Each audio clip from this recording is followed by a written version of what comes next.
Salut, c'est Thomas. Aujourd'hui, on se retrouve pour une nouvelle vidéo dans laquelle on va voir ensemble, on va parler des meilleurs tipsters gratuits. Alors, les meilleurs tipsters gratuits, tout le monde les cherche ou tout le monde les a cherchés à un moment donné. Et le truc, c'est qu'il n'y a personne qui dit jamais où est-ce qu'on les trouve, comment on fait d'ailleurs pour les trouver. Et moi, ce que je voudrais te dire aujourd'hui, ce que je voudrais essayer de t'expliquer aujourd'hui, c'est qu'il y a une bonne raison à ça. Et c'est que tu te poses peut-être pas les bonnes questions si tu es encore à la recherche de ces tipsters-là aujourd'hui. Et pourquoi tu ne te poses pas les bonnes questions? En fait, des réponses à ça, il va y en avoir deux. La première, je vais te faire un petit dessin, tu vois, sur l'écran, je vais te faire un petit dessin, comme ça je vais essayer de t'expliquer la première raison, et puis la deuxième, on se retrouvera donc de nouveau face caméra pour que je t'explique tout ça. Et je pense qu'à la fin, vraiment, tu auras vraiment bien saisi tout ce concept-là.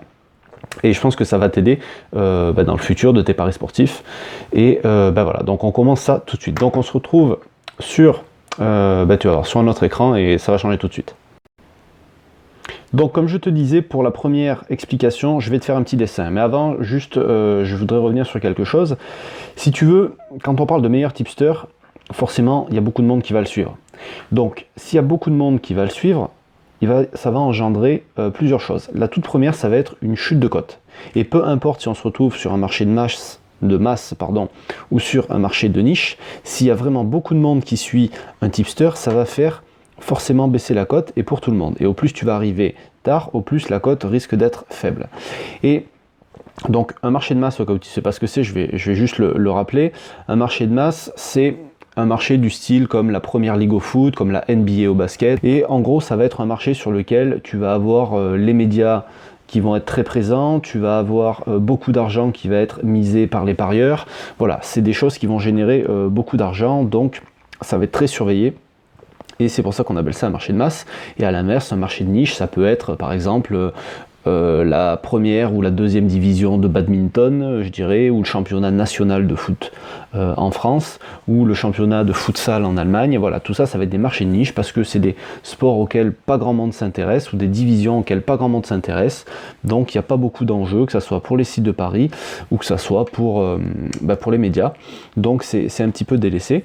Et donc au plus tu vas avoir un tipster qui va parier sur un petit marché, au plus ça va être compliqué de le suivre.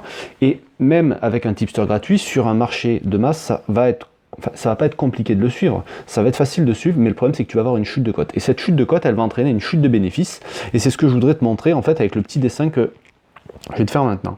Donc tu vois, ça disons que c'est, tu sais, des trucs comme tu fais à l'école. Là c'est le temps, à l'horizontale c'est le temps, et là on va dire que c'est l'argent. Bon, j'ai fait $1, mais j'aurais pu faire 1 euro, d'accord. Et là c'est le temps. Donc, ou le nombre de paris si tu veux. Donc mettons que nous on va partir d'ici, on va partir du départ, et le tipster, on va dire, donc ça m'est arrivé, hein, c'est pour ça que je te fais cette vidéo, on va dire que le tipster il joue des cotes entre 2 et 2,20, donc avec une moyenne à 2,10, avec un taux de réussite aux alentours de 53%, on va dire. Et donc lui voilà, on va dire qu'il commence par un pari perdant. Donc toi tu vas descendre comme ça, puis après il va y avoir une petite série de paris gagnants, et puis il repère, et puis il regagne, et puis il repère pendant un petit moment, et puis il regagne, et puis il repère, etc., etc., etc., etc. Voilà. Ok? Le tipster, il est là. Et toi, donc moi, par exemple, ce qui m'est arrivé avec ce tipster-là, c'est un tipster que j'ai testé dans mon groupe privé, c'est que moi, j'arrivais toujours à avoir des cotes, quand lui, il était aux alentours des 2,10, moi, j'étais aux alentours des 1,95, on va dire. Donc, ce qui fait que moi, chaque fois que je perds, je me retrouve au même niveau que lui. Donc là, je le décale un petit peu pour le départ, tu vois. Mais chaque fois que je vais gagner moins. Donc je vais me retrouver à gagner comme ça. Et puis je vais perdre comme lui. Et puis je vais me retrouver à gagner moins. Et puis je vais perdre comme lui. Enfin, je vais avoir la même série de descentes que lui, tu vois, comme ça. Et puis je vais gagner moins. Et puis je vais avoir la même perte. Et puis je vais gagner moins. Et puis je vais avoir la même perte. Et puis je vais gagner moins, ou moins vite. Je vais avoir la même perte. Et puis je vais gagner moins vite. Donc au final, si tu veux, c'est là que tu vois que la différence de cote, elle est vachement importante parce que tu vas avoir tout cet écart-là entre lui et moi. Et cet écart, avec le temps, donc tu vois, ça je peux le vider, mais si lui, au fur et à mesure, il monte comme ça, d'accord, mais toi, au fur et à mesure, tu vas monter comme ça. Et donc cet écart, ce que je veux dire, c'est qu'il va continuer de s'agrandir avec le temps. Donc lui, au final, il peut avoir peut-être un retour sur investissement de 16%, c'était le tipster que j'ai essayé d'avoir, et sur la durée du test, mettons qu'il a fait à peu près plus 7 unités, ben moi, pendant la même durée, j'avais fait plus 3 unités à peu près. Donc ça veut dire que sur la même durée, lui, il a fait presque... il a fait plus du double. Non, moi j'avais fait 4 unités, pardon. J'avais fait plus 4 unités. Ça veut dire que lui, il a fait presque le double de moi sur la même période. Donc est-ce que tu imagines sur un an ce que ça pourrait faire? Et surtout que ça, c'est une période où il est comme ça. Donc toi, dans cette période, tu vas être comme ça. D'accord? Là, on va mettre la ligne du 0. Mais si lui, il fait une chute comme ça, toi, tu vas avoir la même chute et tu vas te retrouver encore plus bas. Et donc lui, quand il va remonter à peine ici, ben toi, tu seras que là.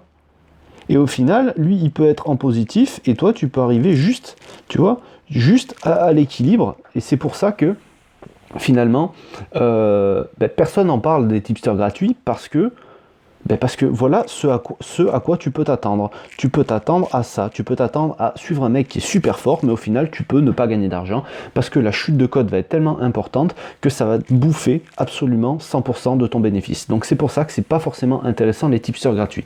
Et après, il y a une deuxième explication. Bon, je vais pas revenir devant l'écran, c'est pas la peine. C'est que la deuxième explication, si tu veux, ça va être que quand tu vas trouver un bon tipster, tu vas le garder pour toi.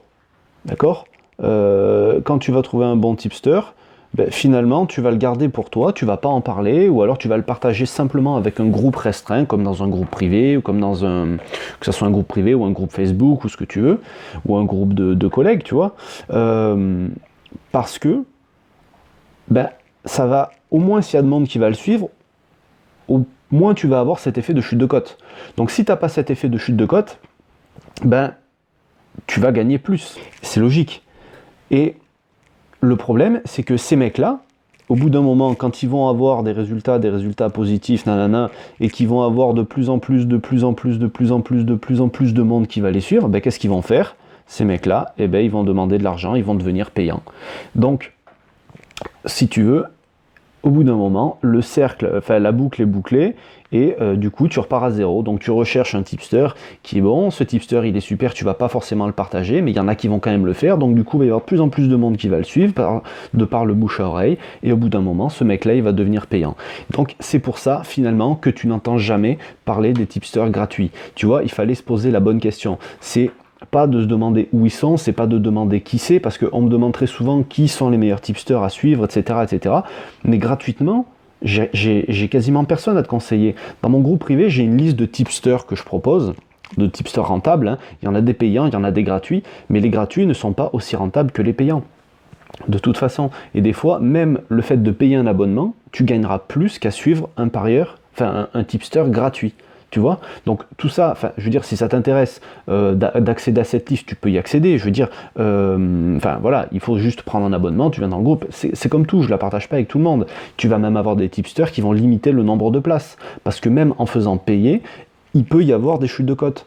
Donc, le fait de faire payer, ça limite le nombre de places et ça limite la chute de cote pour tout le monde et ça préserve le bénéfice de toutes les personnes qui vont suivre ce tipster. Tu vois? Voilà. Mais alors, et après, ça va encore plus loin que ça parce que tu as l'histoire du tipster, mais tu vas avoir aussi l'histoire des bookmakers.